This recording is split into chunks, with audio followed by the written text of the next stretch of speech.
are the key aspect can be proven in the future to solve the problem to the toward the renewable energy. So thinking on that way, that was the first time that I feel I should go and but वो जो photo electric effect का जो impact था मेरे ऊपर वो काफी time तक रहा. मैं इस इफेक्ट को कई बार पढ़ा, अलग अलग तरीके से पढ़ा, अलग अलग बुक्स में पढ़ा. That time I was totally in zone कि I will work on the solar energy. And I attempted JEE Advance. I qualified JEE Advance, but not able to get my the favorite branch. In generally, favorite branch लोगों की CS होता है, favorite college IIT Bombay होता है. But my favorite branch was the electrical because I want to pursue my research in the solar energy. But unfortunately, I was not able to get in IIT. So that I joined the BSc at Acharya Nanda College. I choose the BSc Honors Electronics because it's something that related to semiconductors. हो बात अलग है कि बाद में पता चला कि ये और भी बहुत सारी चीजें होती है. That's not of the my job. That's not my vision. But I tried to work on the solar. You have seen I work on the Android-based application shading analysis. That is the publication, and I was the finalist of the Smart India Hackathon. Sorry, we are the finalists. There are teams as a team. I have the evaluate of the solar tracking system. I win the best poster award in this project also, and some other project I have done embedded system and microcontrollers. That was like big. You can say that not my highlight of that, but the small project I have done. Apart from that, in the final year, I start a SARB program. You all know Science NDC, sorry, SPY NDC research program. So that's and done. Then I decide I should go for the research in solar energy as I decided. As per behalf, I joined MSc PhD in Energy Department of Energy Science. And after joining this course, I start my work as a senior design engineer in Team Sunya. That I work on the install the solar PV system. And after the 1 year completion, now I am working on the study of the defect formation in transfer connector. अब आप देखिए यहाँ तक जो मैंने NDC से लेके यहाँ तक जो काम किया, it was the engineering perspective, is the optimizing problems whatever I did it. But now I am working on pure science problem. This is the study of the defect formation in transfer connector, working under Professor Bala Subramaniam in the energy materials statistics laboratory. So that was my intro to describe you to what is my experience in the research, what kind of the question you should ask to me, right? Okay, so that is a disclaimer from my side. So the first I will describe the characteristic, the way of the research. That is the fact I will tell up to you. That fact not from my side. That fact the well known and the fact are accepted by world research community. So that is that you can consider. Then I will present my perspective. Please don't blindly believe on my perspective because I also don't believe on my perspective. Every day, every semester, after every project, that perspective changes, and that is the way of the research. Every day, there are some small change on my perspective. So that perspective I present with you. This from the today. आज तक जो मेरा perspective अभी तक बना है, I will present with you. That's why I make the slide early morning. Because every day I make the diary, I write the diary, and then diary I make my perspective. I write my perspective of the two other research. It's very beautiful perspective. Then I will describe my way of thinking the research. कि मेरा वो research करने का क्या तरीका है, and currently in which way I am doing the research, the thinking which way I am think during the research. इस पर भी आपको blindly believe करने की जरूरत नहीं है. You ask the question to me and to yourself also. That is not you can say the standard defined. That is the perspective. It's also perspective. So you have to question to myself. You have to criticize to me. And if I feel there is some point you are making the sense, then I will correct. And I have also some question on my perspective also. Okay. So that is the first way that the characteristics of the research. So what is the research? I asked the question, the research. The research is the process, the collecting data, analyze, that interpreting the information to answer your question. जो मैंने तीन term बात की थी ना, first term was the innovation, the creativity, and third was the problem solving. All the third term is included in this statement. When you collect the data, when you analyze the data, and if you analyze the data, then your creativity is play role, because you have two ideas. Because you have data, but you have to make form as a beautiful form, and that form they interpreted the information. That is the creativity. What is the innovation? Innovation is the answer of your question. Whatever your question to search, जिसके लिए आपने search करना start किया था, आपने research करना शुरू किया था, उसका जो आंसर है वो आपका इनोवेशन है. ठीक है. What the problem solving? There are some point when you are not able to collect the data. The collecting data is also a problem. So that problem you are facing, you have to challenge, you have to solve the problem, you have to analyze on that. That is the include your problem solving. Okay. So anybody have any question till now from whatever I explained in the online? Please ask the question, because this is the first fundamental rule of the research. If you want to become a good researcher, you should ask the good question. Anybody? Should I assume you have understood whatever I said in the last 2 and 3 minutes? Anyone have any question? बताओ भाई, कोई है तो. ऐसा नहीं हो सकता क्योंकि मैंने कुछ सब कुछ ठीक नहीं बोला है. I know that. सब कुछ ठीक नहीं बोला है. भैया एक डाउट था मेरा. लाइक जब हम टीम में काम करते हैं तो हमारे पास collecting data, analysing and interpreting है, राइट? सो वो एक पर्सन करे या फिर अलग अलग टीम मेंबर है वो अपना डेटा कलेक्ट करे, मतलब कि what should be the best way, right, to make the maximum, you know, take out the output, maximum output? Two way ना.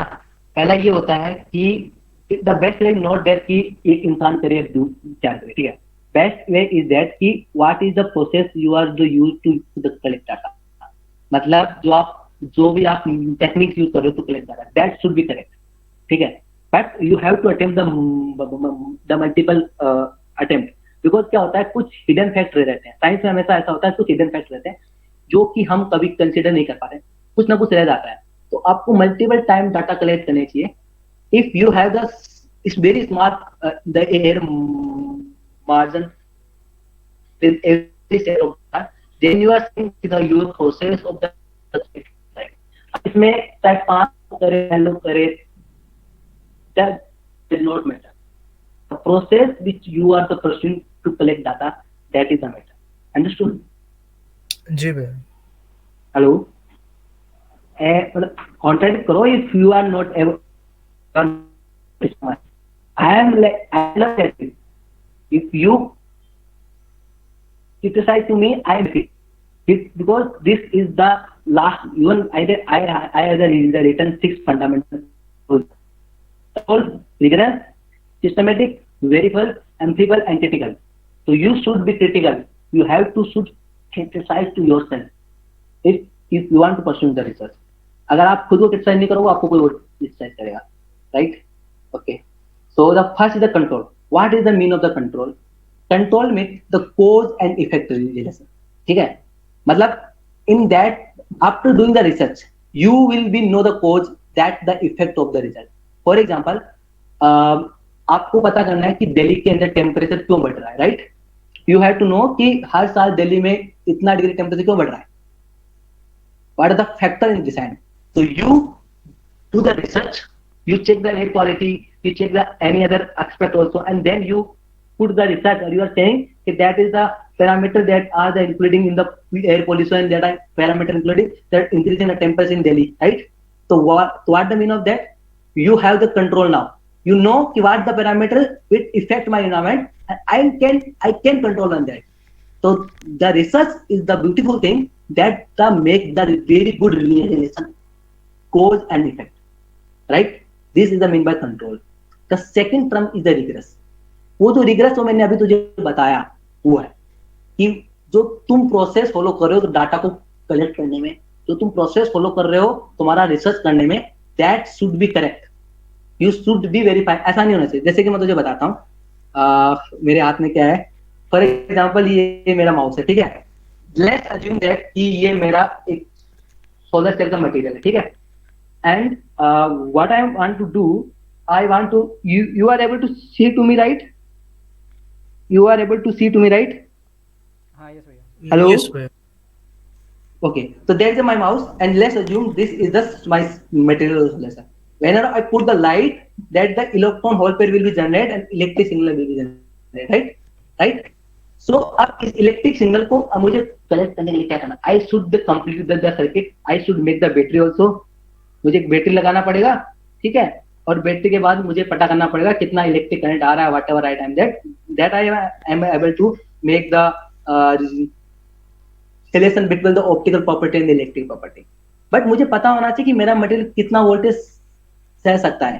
What type of the meter I should in the connect, what is the material property, what is the material have band gap. जब तुम्हें पता नहीं होगा you can't make the best process of the. This is the process is called the regress. Regress means you have to test your process, just start to the research. हमने NDC में यही किया. हमें मतलब इन जनरल मैंने भी यही किया है. हम एक प्रोसेस उठाते हैं, उसको स्टार्ट करना शुरू करते हैं, और बहुत बार ऐसा होता है कि हमको रिजल्ट नहीं आता है because we don't test over the process. तो स्टार्ट करने से पहले we should flow in the regressment again and again. To end time we know that our method is very dent. Then you make the systematic. आप ऐसे नहीं कर सकते कि आप किसी भी तरह से. You have to make one systematic. I will describe this way in other way. I make this like क्या बोलते हैं इसको, steps, and by steps I will describe. Then you have to verify. अभी कैसे करोगे verify? You have to, जैसे मैंने अभी बताया कि तुम बार बार डाटा कलेक्ट करो. Then you to count the error margin. तुम्हारा error margin कितना आ रहा है. If this error margin is acceptable, it means your process is verified. And you also check कि तुम्हारे जैसा काम कितने और लोगों ने किया है, उसके डाटा से तुम्हारा डाटा कितना मैच कर रहा है. That is also verification, right? That is a verification.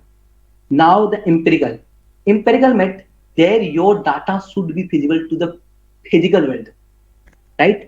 तुम्हारा जो डाटा है तुमने कलेक्ट किया वो फिजिकल वर्ल्ड में कितना वेलिडेबल है. You experimentally check your. अगर तुम्हारा काम एक्सपेरिमेंटल है तो कोई दिक्कत नहीं है, वो यहीं पर वेरीफाई होगा. लेकिन अगर तुम्हारा काम थ्योरेटिकल है, जैसे कि तुम्हारा काम है तुम डाटा कलेक्ट कर रहे हो, फिर एक एआई मॉडल बना रहे हो, राइट? तो यू शुड चेक कि तुम्हारा जो एआई मॉडल है वो फिजिकल कंडीशन में कितना है. This is the called empirical. अब इस वर्ल्ड में जो भी लोग बनाए, सिर्फ एनर्जी कंजर्वेशन लोगों को छोड़ दो, मोमेंटम वाला भी छोड़ दो. Every low have the limitation. Every low that is the certain limit that the law is fail in the science. So you should be critical yourself. You have to analyze the thing in every aspect. कि कहां पर मेरा लो fail हो सकता है, और तुम पहले बता दो भाई मेरा लो यहाँ फेल हो, so that your research validity is ensured. Okay, so this is the fundamentals. 6 parameters is considered during the research. Now this is the way the people that say. सबसे पहले कोई इंसान हाइपोथेसिस बना. अब देखो हाइपोथेसिस और assume करने में दिक्कत एक डिफरेंस है. What is the difference between the hypothesis and to assume the things? Can anybody tell to मी?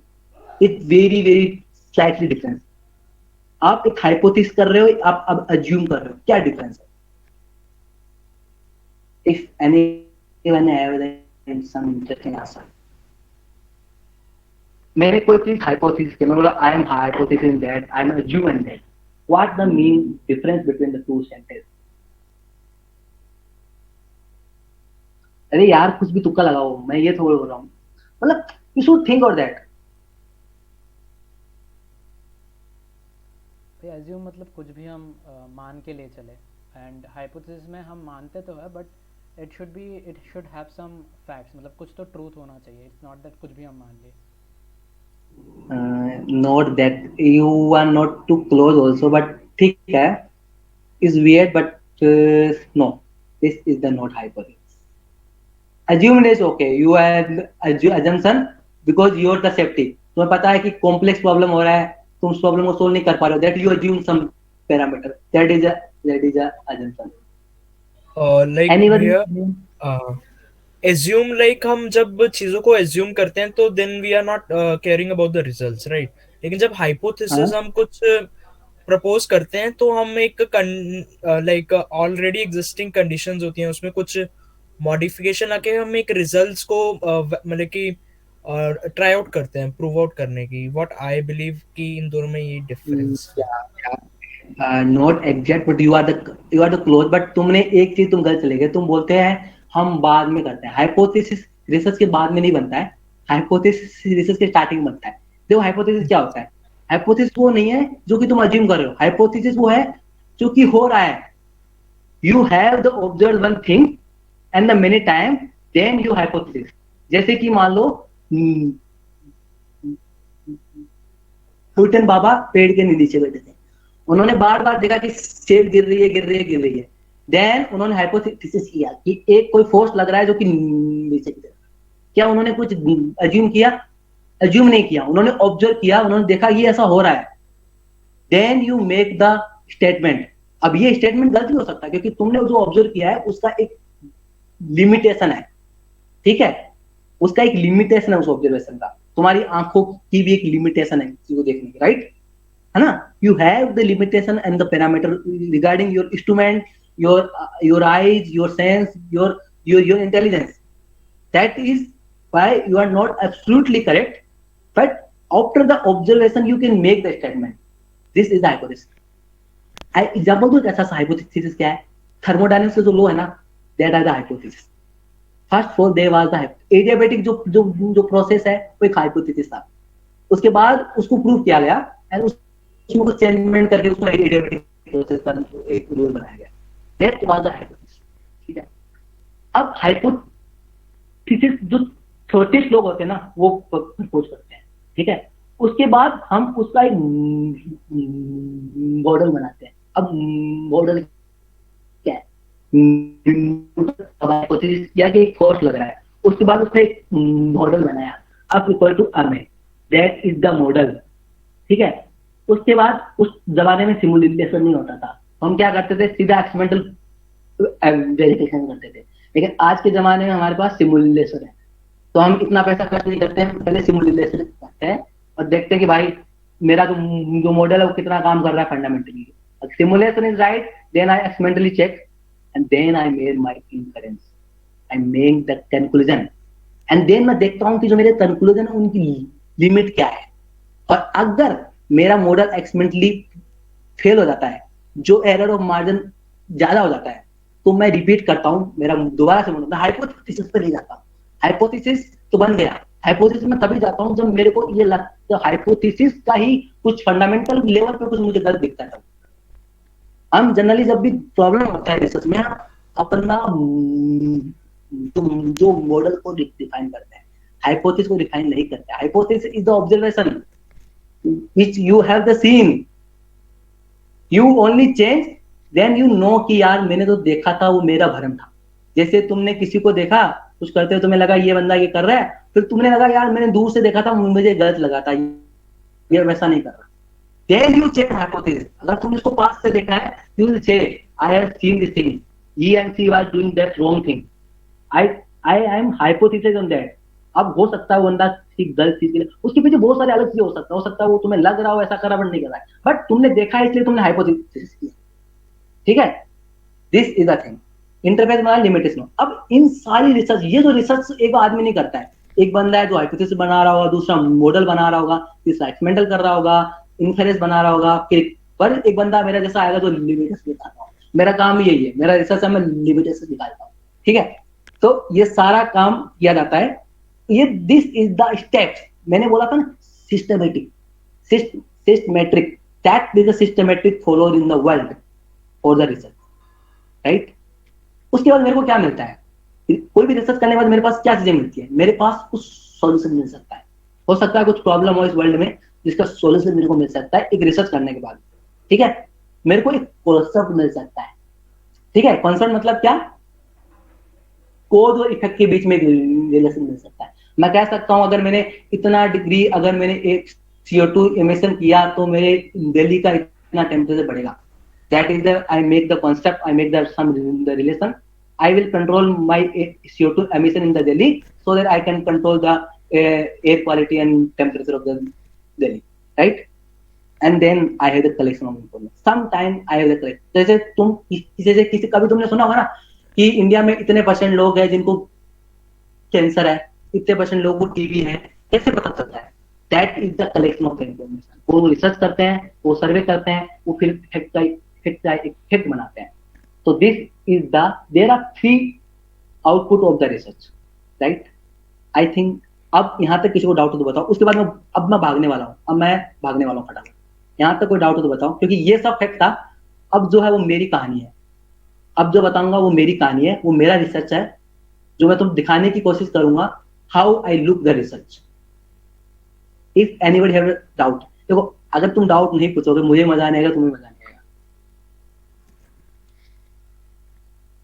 अरे यार तुम दो कलपजीत और ये अंकुश दो ही पूछ रहे हो, बाकी लोग को नहीं आता है, मतलब बाकी लोग। भैया भैया जब हम काम करते हैं तो बहुत बार ऐसा होता है कि हमको आइडियाज नहीं आ रहे कि करें क्या, तो उस सिनेरियो में क्या करना चाहिए। लेकिन मेरे साथ बहुत बार होता है कि मेरे को ये होता है कि कोई आइडियाज नहीं आ रहे कि मैं करूँ क्या, इस चीज में आगे क्या करूँ।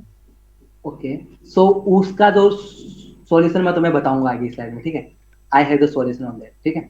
व्हाट शुड डू नाउ, ठीक है? ठीक है। So wait for the I will, इसके अगली स्लाइड में उसका सॉल्यूशन है।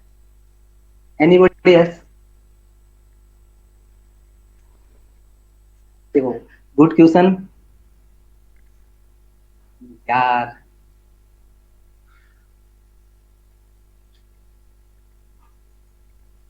भैया एक डाउट है, although it's not directly related, but आपकी स्क्रीन पर काफी मल्टीपल कर्सर्स दिख रहे हैं। ये लाइक मेरी स्क्रीन में ग्लिच है या फिर बाकियों को भी ऑब्जर्वेबल है? यार मेरे को तो नहीं दिख रहा यहाँ पर कर्सर। सभी में ही होंगे, वो सभी में हो रहा है। Anybody else in seeing that? किसी और को दिख रहा है? I will correct on that if हाँ वो मतलब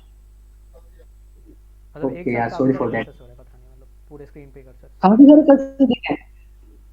ओके हाँ यार ये कैसे होता है? अरे मैंने 2 सिस्टम कर, हो सकता है, ठीक है, ओके। अब दिख रहा है कोई कर्सर? एक दिख रहा है, राइट? नहीं, अब नहीं दिख रहे हैं। अभी नहीं दिख रहा। अब दिख रहा है कि नहीं, अब बताओ।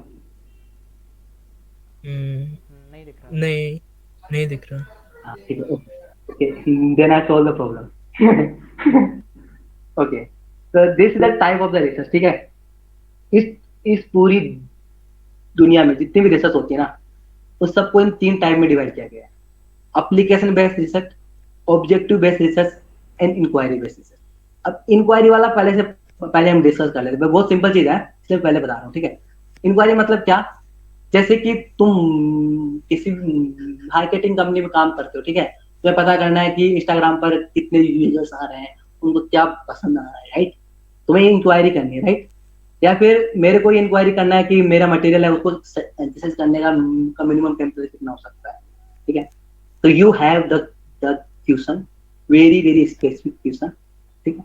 उसके बाद तुम क्या करते हो? तुम एक प्रोसेस फॉलो करते हो, उसके बाद तुम अपना आंसर फाइंड आउट करते हो। अब हो सकता है तुम्हें आंसर मिले, हो सकता है ना मिले, लेकिन तुम्हें कुछ ना कुछ जरूर मिलेगा। तुम एक कैलकुलेशन ड्रॉ जरूर करोगे, ठीक है? Second, I will go an application. मैं ऑब्जेक्टिव वाला बाद में हूँ कि वो मेरा पार्ट है, मैं ऑब्जेक्टिव वाली रिसर्च करता हूँ। एप्लीकेशन में क्या होता है? जो तुम इस सेट दैट जो मेक द इनोवेशन, जो किसी ने बोला था ना इनोवेशन, जो इनोवेशन लेके आता है। जैसे कि मैं तुझे समझाता हूँ, सोलर सेल कौन से कॉन्सेप्ट में काम करता है? In anybody know this concept? The solar cell is work, fundamental concept. किसी को नहीं पता क्या? Like solar energy drop in क्या बोला? कुछ बोला था, कुछ बोला था। Photoelectric effect in no, solar cell does not work on the photoelectric effect. वो मेरे को आया था फोटो इलेक्ट्रिक इफेक्ट से आइडिया।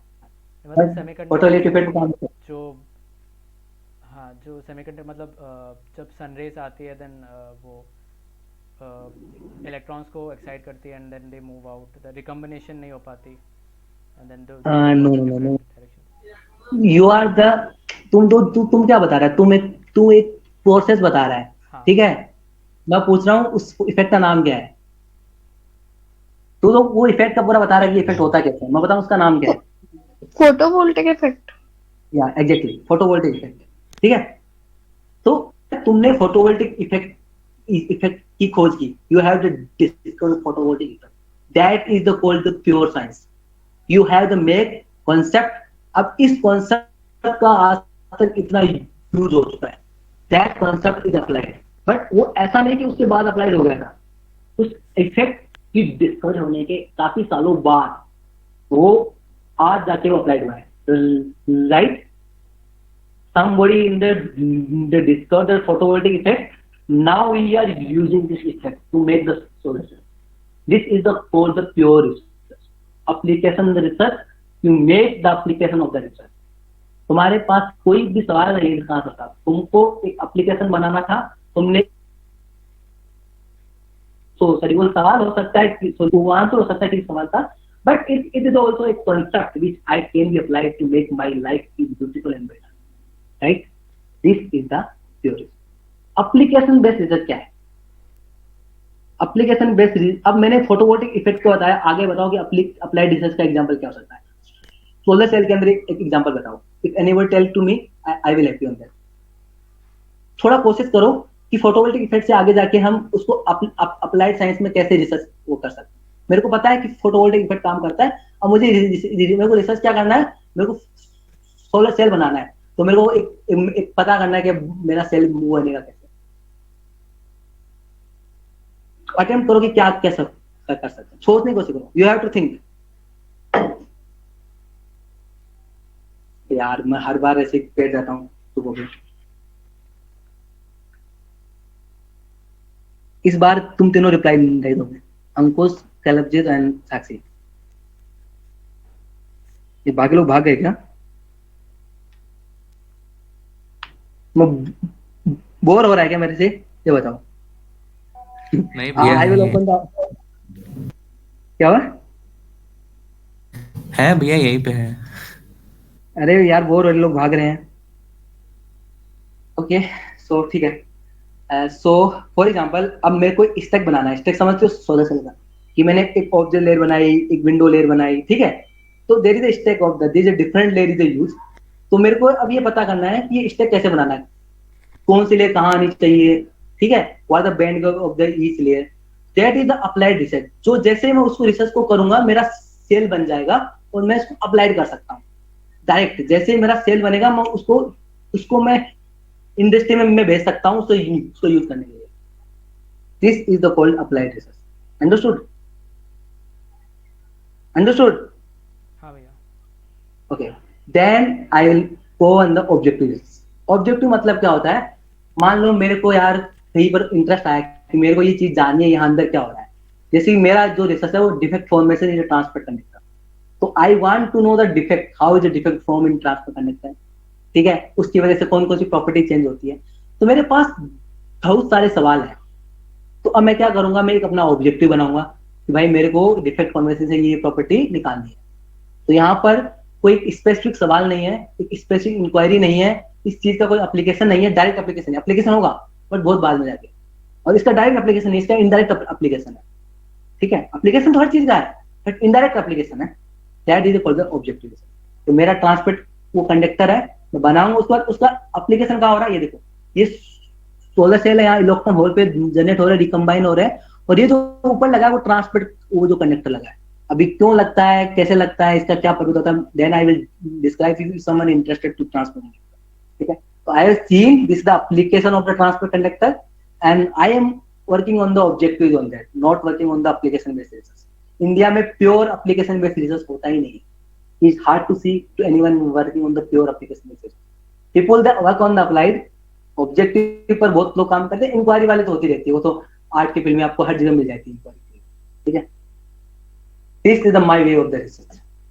मैं क्या करता हूँ, अब तुमने साक्षी ने एक सवाल पूछा था, भैया पता कैसे करें, हमको आइडिया नहीं आ रहा है, how I make the ideas. सबसे पहले मेरे को इंटरेस्ट होना चाहिए चीज में, ठीक है। I should have the very fantastic interest, you can say मेरे अंदर एक अर्थ होनी चाहिए चीज को जानने। Then I go the literature. हमारे पास आइडिया इसलिए नहीं आते क्योंकि हम कभी लिटरेचर सर्वे नहीं करते हैं। जिन लोगों ने काम कर रखा है उस पर, वो हम पढ़ते नहीं है।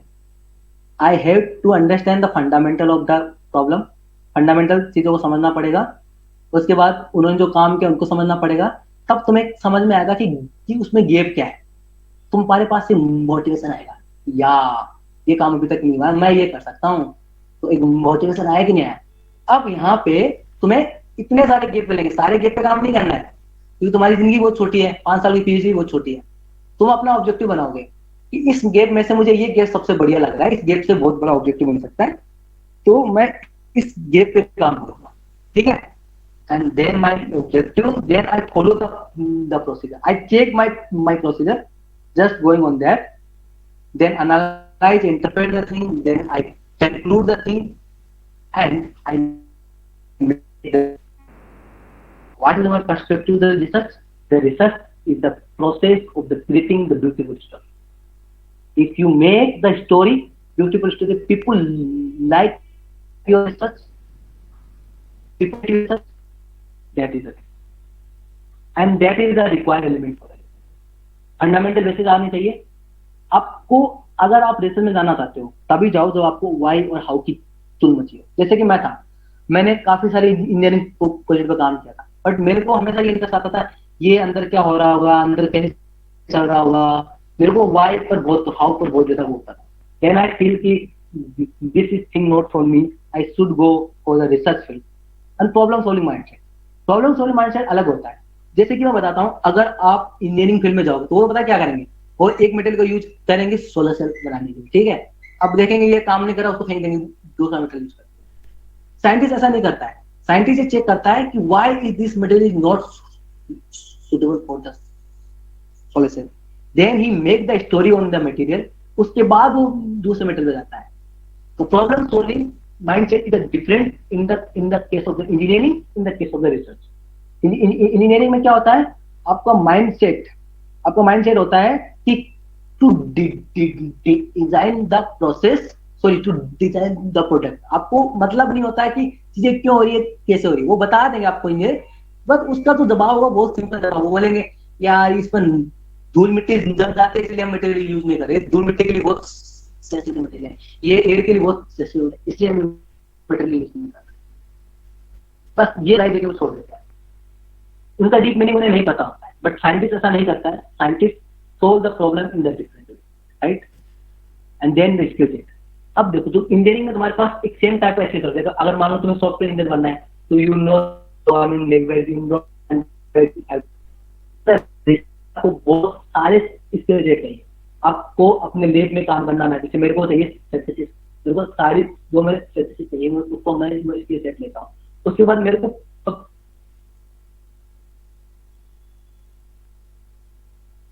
को अपना डाटा सबका एनालिसिस, मेरे को एआई भी आना चाहिए बहुत बार।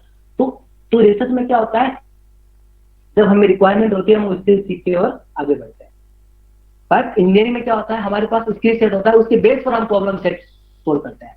That is the difference between the fundamental difference the research and product management, सिर्फ प्रोडक्ट डेवलपमेंट। एक होता है analytical critical mind, which I am described very well in the previous slides. Okay, and that is a summary. The research is the answer of your research, right?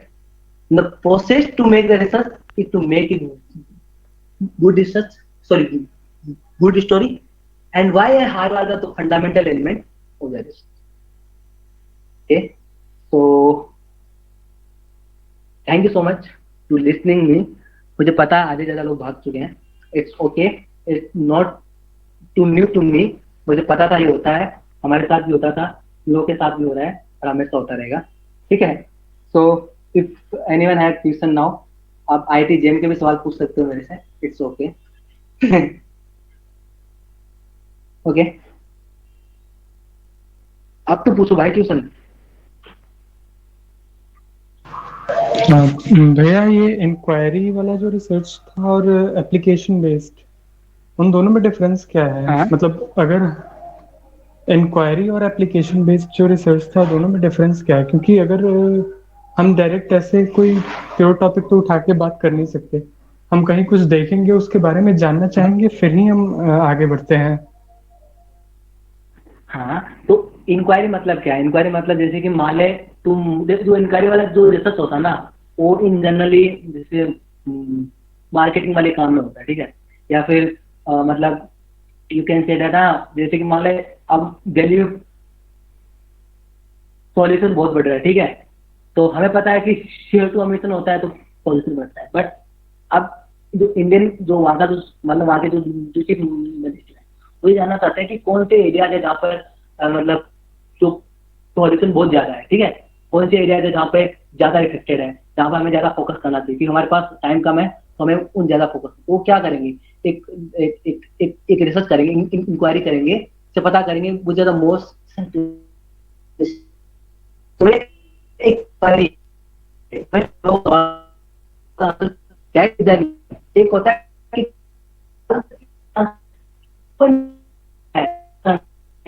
अंदर हो क्या रहा, मुझे को देख के मुझे कि रिक्वायरमेंट है नहीं।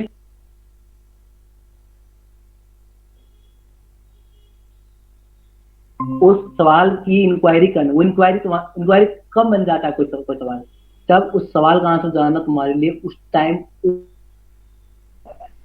ठीक है? तो में जो भी इंक्वायरी वाला जो भी होता है ना, उसमें data I think I will to answer your question. Hello हाँ हाँ भैया। हेलो हेलो हाँ जी भैया, आवाज आ रही है। हाँ, तो अभी आगे क्या करना है बताओ? गाइस, किसी के पास कोई क्वेश्चन है पूछने के लिए? आप भैया से जाम से रिलेटेड क्वेश्चन भी पूछ सकते हो। अगर आपको किसी करियर ओरिएंटेड क्वेश्चन से रिलेटेड या किसी फील्ड से डाउट है, आप वो भी पूछ सकते हो।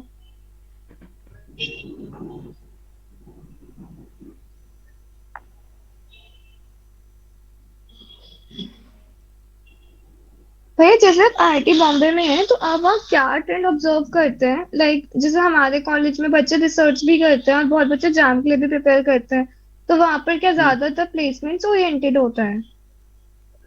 मतलब मैं समझा नहीं कि आप प्लेसमेंट, तुम किस सेंस में बात कर रहे हो? प्लेसमेंट ओरिएंटेड की बात कर रहे हो मतलब? हाँ, मतलब मैं ये पूछ रही हूँ कि IIT बॉम्बे क्या ज्यादा प्लेसमेंट ओरिएंटेड है? मतलब जैसे हमारे कॉलेज में प्लेसमेंट ओरिएंटेशन बच्चे कम मिलेंगे आपको, क्योंकि सबको आगे फर्दर स्टडीज करनी है, बट वहाँ पे क्या ट्रेंड चलता है यूजुअली? अच्छा, वहां पर यार देखो, ऐसा है ना कि वहां पर ऐसा कुछ है नहीं कि कौन ज्यादा ओरिएंटेड है।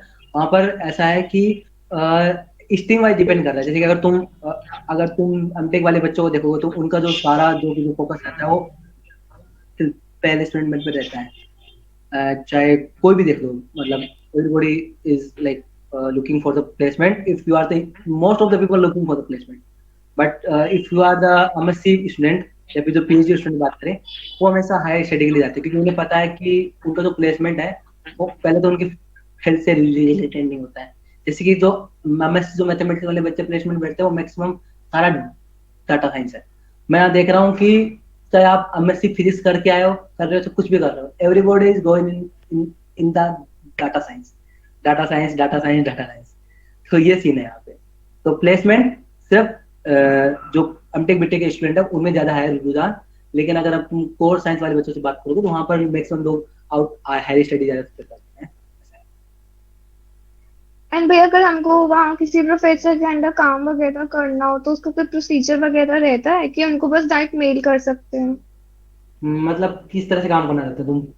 मतलब अगर हम सोचे कि किसी प्रोफेसर के अंडर कोई प्रोजेक्ट करने को मिल जाए या किसी भी सेंस में। इसका होता है, देखो कुछ जो प्रोफेसर होते हैं वो प्रोजेक्ट असिस्टेंट रखते हैं। जैसे कि मान ले तू है, ठीक है, और मेरा गाइड है, तू एप्लीकेशन अप्लाई करेगी, मैं अपने अपने गाइड से बात कर लूंगा कि ऐसा ऐसा एक हाँ स्टूडेंट है ना? तो they he will look your resume your statement of the purpose अगर उन्हें अच्छा लगता है तो वो यहाँ पर आईटी बॉम्बे में बुला रहे, तुम उनके अंदर 6-7 महीने एज ए प्रोजेक्ट स्टाफ काम करोगे, ठीक है। उसके बाद क्या होता है, प्रोजेक्ट स्टाफ काम करने के बाद में मतलब कुछ प्रोफेसर होते तो तुम्हें पीएचडी के लिए अलाउ कर देते, तो ऐसा भी होता है आईटी बॉम्बे में। बट उसके लिए मैं हार्ड मोटिवेशन मैनेज करना पड़ता है, यहाँ पर आने के बाद तुम्हें एग्जाम देना पड़ता है, अभी तुम आगे कुछ। ठीक है, किसी के पास कोई और क्वेश्चंस हैं? Question in assumption we don't verify our assumption but in case of पहले का है भैया ये मतलब ये माना जाता है कि इंडिया में रिसर्च काफ़ी मतलब कम स्केल पे होता है, मतलब अब्रॉड के कंपैरिजन में काफ़ी कम होता है, ऐसा माना जाता है। तो लाइक आप जब एक इतने अच्छे इंस्टीट्यूट पे काम कर रहे हो रिसर्च पे, तो आपका क्या मानना है, like what do you think about this? Okay there are two way ना, मैं दो वे में सोचता हूँ। देखो पहली बात, देखो इंडिया में रिसर्च कम क्यों माना जाता है, दो प्रॉब्लम है, ठीक है। आईआईटी बॉम्बे में भी प्रॉब्लम है, ठीक है, बी ऑनेस्ट। प्रॉब्लम क्या है कि यहाँ की जो फैसिलिटीज है वो बहुत ही डिलेड है। मैं आईआईटी बॉम्बे में हूँ, तुम्हें पता है एक्सआईडी क्या होता है? एक्सआईडी जानते हो?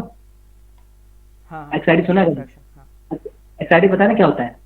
तो बता दो, क्या बता दो एक बार, नहीं पता है।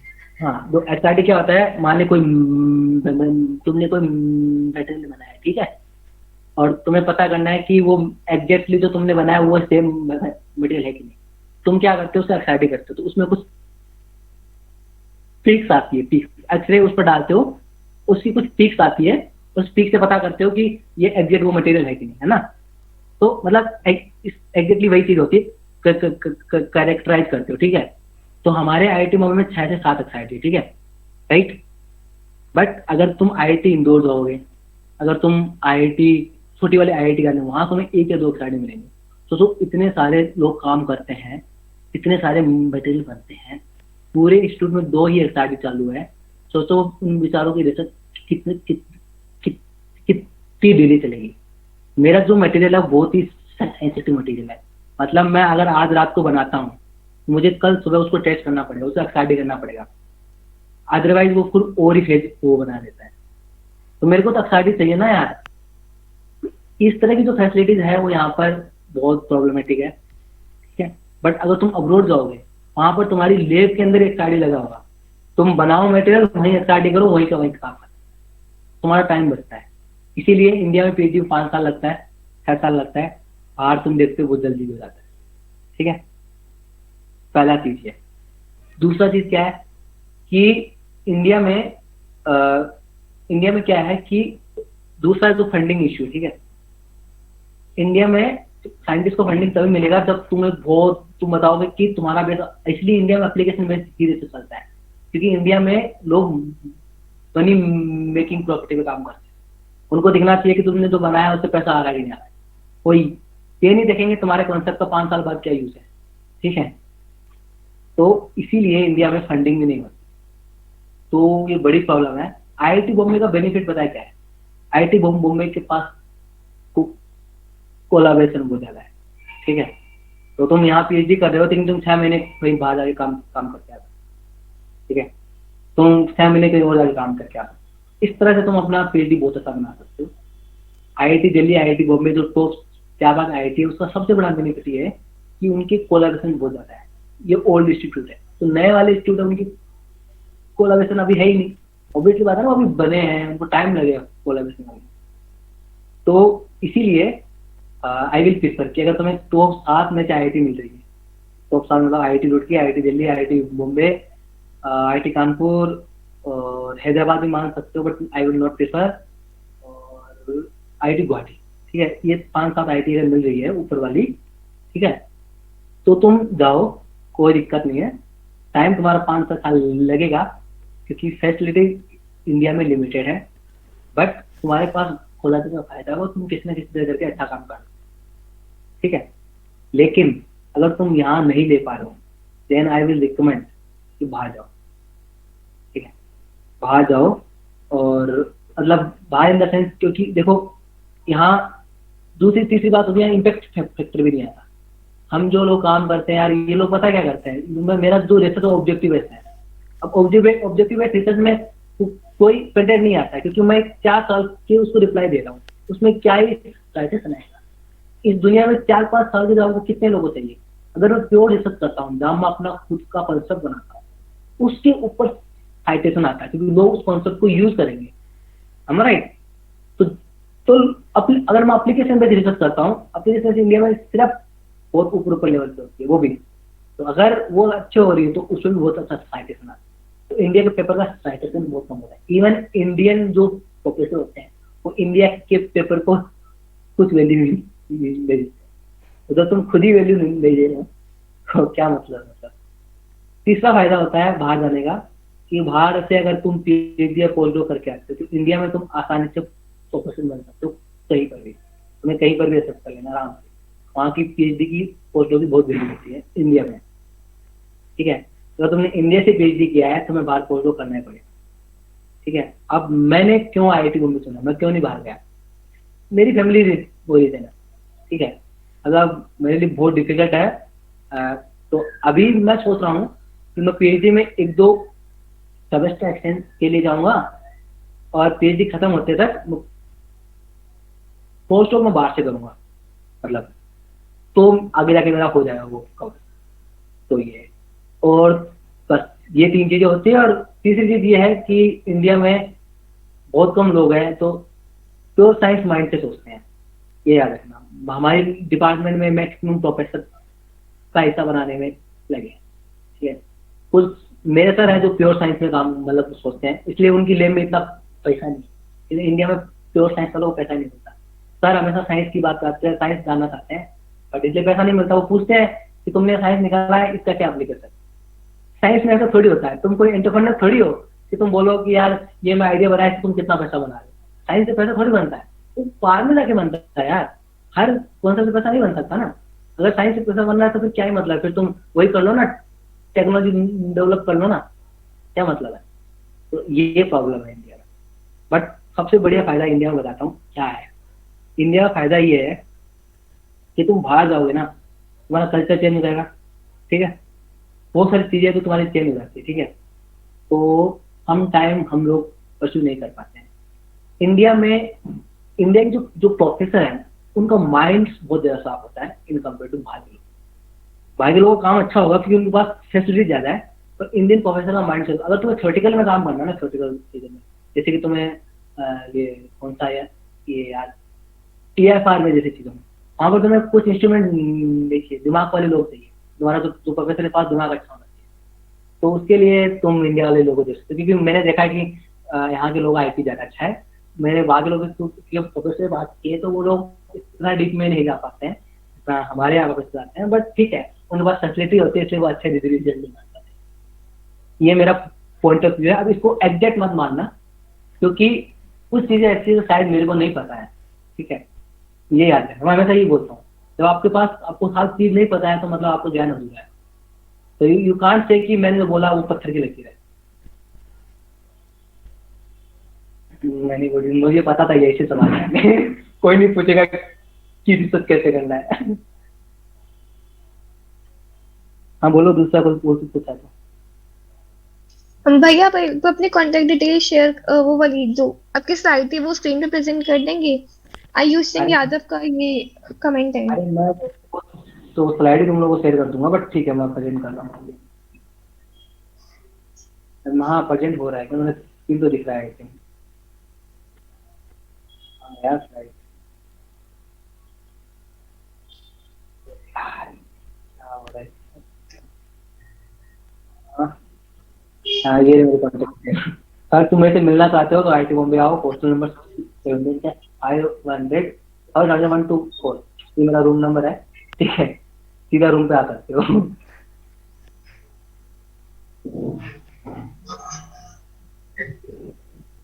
तो ये कॉन्टेक्ट डिटेल है, देख सकते हो। बट यार रिस्पॉन्स अच्छा नहीं था ऑडियंस का, मतलब क्योंकि मुझे लगा था तुम लोग इंटरेक्टिव, मैंने ट्राई किया था बहुत इंटरेक्टिव होने का, बट इट्स ओके। भैया लाइक दिल्ली आने का आपका कुछ बन रहा है इनकेस अगर हम ऑफलाइन करवा पाते हैं, बिकॉज ऑनलाइन में थोड़ा रिस्ट्रिक्शन होता है। कि अच्छा अच्छा।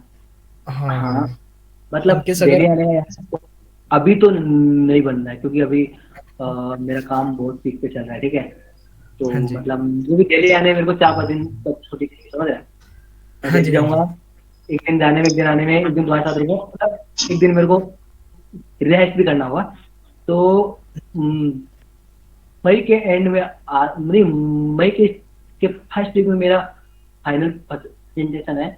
मई के सेकेंड वीक में मैं आ सकता हूँ, एज सुन एज पॉसिबल।